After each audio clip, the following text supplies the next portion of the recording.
buddy. Hey, Mr. Riviere, how are you? I'm good. I'm good. Long time no see. It's been a while. How are things going over there? Yeah, it's all right. It seems now that we're locked down, the sun's come out in Manchester for the first time this year. Of course, of course. Well, do you have a backyard or something, right? So at least you could use that. We do have a backyard. Yeah, we're gonna try and mow the lawn for the first time now the sun's out, and Zoe loves her gardening, so she'll do all the flowers. Oh, nice. Well, thanks for doing this with me. It's just I wanted something to kind of break up the monotony of being trapped inside for such a long period. And I thought it'd be kind of interesting to just hear what other people are up to and how they're dealing with this and coping with it and how their real tennis clubs and kind of everything are going. So I appreciate it. Nice. It's been nice to catch up with friends as well. Kind of shows me how bad I am at communicating normally. Yeah, well, I've watched some of your videos so far. It seems like you've got the best of all of us, just chilling on your little boat and managing to self-isolate very well in the hot weather. I mean, you have to plan ahead. I saw this as soon as like World Champs got canceled. I was like, all right, where are we gonna go if we're stuck for like 2 months somewhere? And I thought, why not warm weather on a boat? You know. Good planning. So tell me, like, what's been going on with the club? Obviously, kind of, it's shut, right? And so how has that really affected not just the club but like Manchester as a whole? What's been going on? It was a very strange situation because obviously the PM gave his statement on Monday last week, which kind of put everyone on a bit of heightened expectation, and that then on Tuesday people were cancelling courts left, right and centre, just not prepared to come in anymore, and we had to cancel matches and functions because obviously we've got a dining room as well.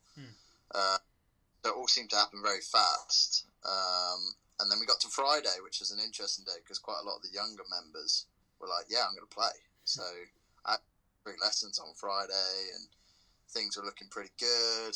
And then, of course, Friday evening, he announced that all clubs, pubs, everything were going to shut. So I was literally sat there with one of our members just toasting the weekend with a nice glass of champagne like we do in Manchester. And that was it. It was like, wow, this is suddenly real. Yeah. And then sort of closed it down over the weekends. And then situation sort of, you realise, because we're a members club and members have got their own keys, got their own access, it was like, right, we've got to make this impossible for people to play. So I had to go in and lock the walls down and put all the... So just to stop encouraging people to come in by themselves, really. Yeah, it's crazy, isn't it? Even though there's like this massive rule and it's very obvious that this is a serious situation, to have to go to such drastic extremes to stop people from playing real tennis is quite funny. Yeah, what we're supposed to do as professionals. Yeah, it's true. That's true. And so obviously, like, you guys are shut down now, right? So, just locked in at home. How's that going? Yeah, it's not too bad so far. Zoe's a teacher, so she's turned the dining room into an office because she's teaching via the internet on a new app called Zoom. Oh, cool. Into her pupils and does her lessons. She's actually got a break now, which is why I'm sat in the living room and able to chat to you, which works out quite well. But yeah, I think so far we're settling into it all right. It's such an early stage. I think this time in 2 weeks it could be a completely different story. I've managed to bring a lot of work home with me, so I've got all my balls and all that sort of stuff, which I'm sure every pro's doing right now, and managed to use my sort of handrail to the stairs as a sort of tie-off point, so I'm tying balls as well, and just trying to make it as practical as possible without turning my home into a workshop. Pretty much, yeah. I think the most common thing that I'm gonna hear doing these is that pros are sewing balls at home. Every club is gonna be so stocked with balls by the time we get back to work. It's gonna be insane. And it's gonna be like new balls as well, like big balls out there. And nice. I was thinking about doing a fun video of like who could come up with the most creative place or way to be tying the ball, right? Like attachment wise. To see how creative we can get with it, because obviously we're going to be spending a lot of time doing it over the next week or month or so. And what about you? Are you training at all at home, or have you kind of thought about kind of from the tournament side of things? Like, I know obviously being locked in home all day really changes everything, but have you kind of been kind of trying to stay fit, or what's the game plan right now? Yeah, I mean, it's been a good year. I've not been able to hit as much as I like since coming back from the US Open. Just been quite busy. But in terms of trying to get fit, it's been going all right. Got into running a bit recently because that's probably what I find hardest. So therefore, I felt it would push the body more than some of the other things I tend to do quite regularly. Right. Also, been since the turn of the year, been logging everything I eat, which has really helped me control my diet. 6 kilos down so far this year. Congrats, man. Good start. So feeling quite nice. Just try and keep that up now. But yeah, whilst obviously the PM released a statement yesterday saying we can go out once a day to do exercise. So I've sort of spent yesterday getting my bike all set up, making sure it was roadworthy, and I'm going to get on the bike this afternoon. Just go for an hour anywhere I can think of, just get the legs going, and then in our conservatory I've turned into like a little mobile gym. I've got my weights, got a little punch bag, some more cardio.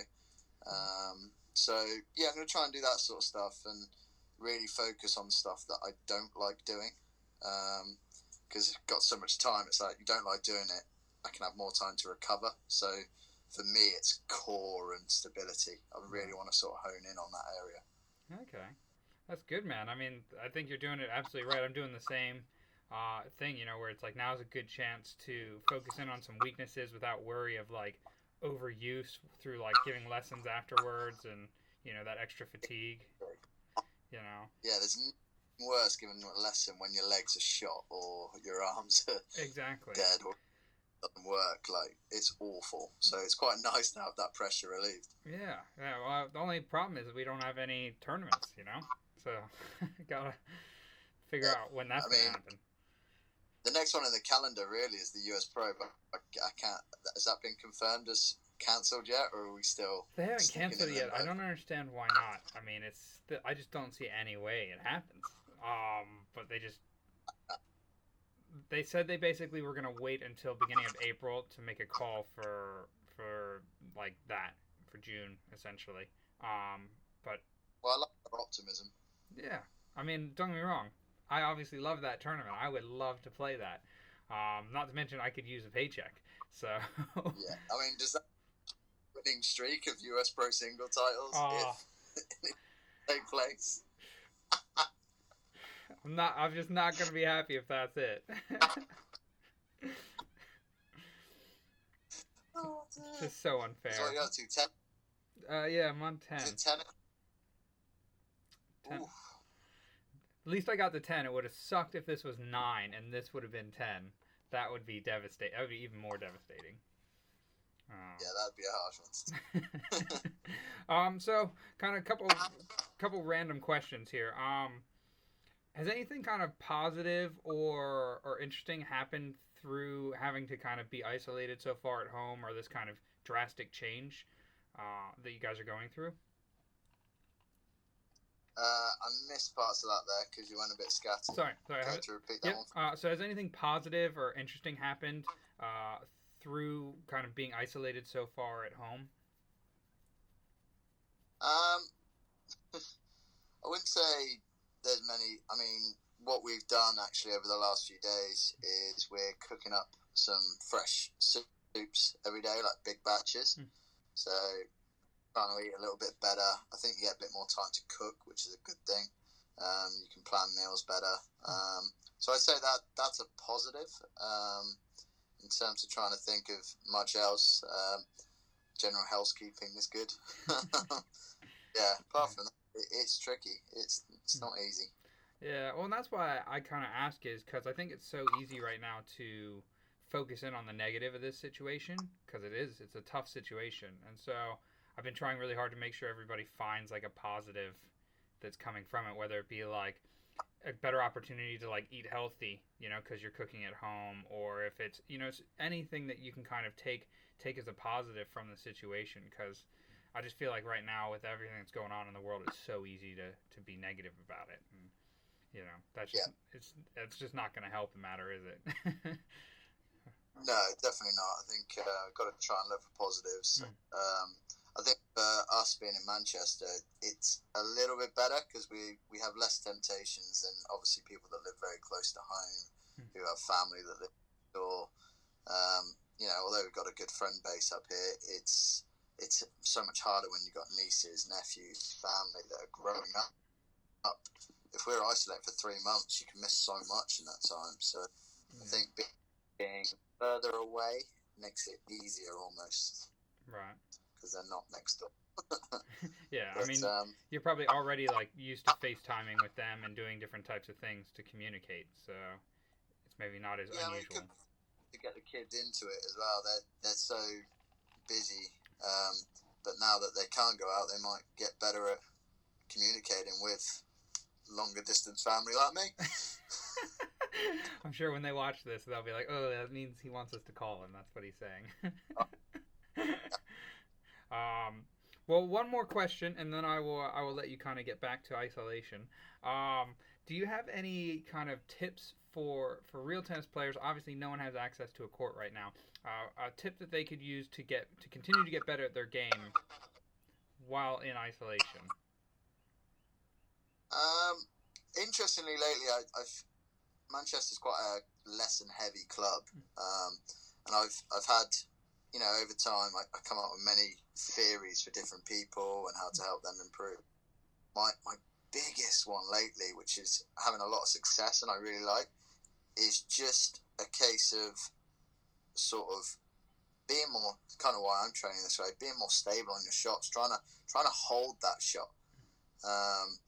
Because I watch so many people sort of falling through because they're trying to hit the ball too hard, or just slight lack of control, and trying to get people to understand how much power is in a real tennis racket as long as you're in it and it's not controlling you. So from at home, you could look, people have probably got their rackets on them. They could look at swinging in an open space and trying to stop that follow through. Little things like that, stuff that we'd love to be able to do, but I think we need to be hitting balls. But as a sort of club player, if you're looking to take some steps from home, just look at that control, that you could run into a corner or run across the living room and then try and stop, just to that power, get that stability. Yeah. Something to try. Yeah. But that's just me thinking. No. Box a little bit. I like that. I agree with you 100%. People, that balance, that stability, that ability to hold through your shot is really important. And it's something that, as you say, for us, we maybe need a little bit more, but for the general club player, that's a serious area that would be of weakness that they could work on. So. Yeah. So have fun with it and see what you can do. Yeah. Don't be afraid to try things, right? Exactly. Nothing bad ever comes from that. Well, thank you, man. I appreciate it. It was good to catch up with you, and I hope you guys stay safe over there, and hopefully we'll get through this somewhat soon and get back out on court. Yeah, good to speak to you, mate. Best of luck, and see you soon. Who knows when? Exactly. All right, buddy. You have a good one. All right, take care. Bye.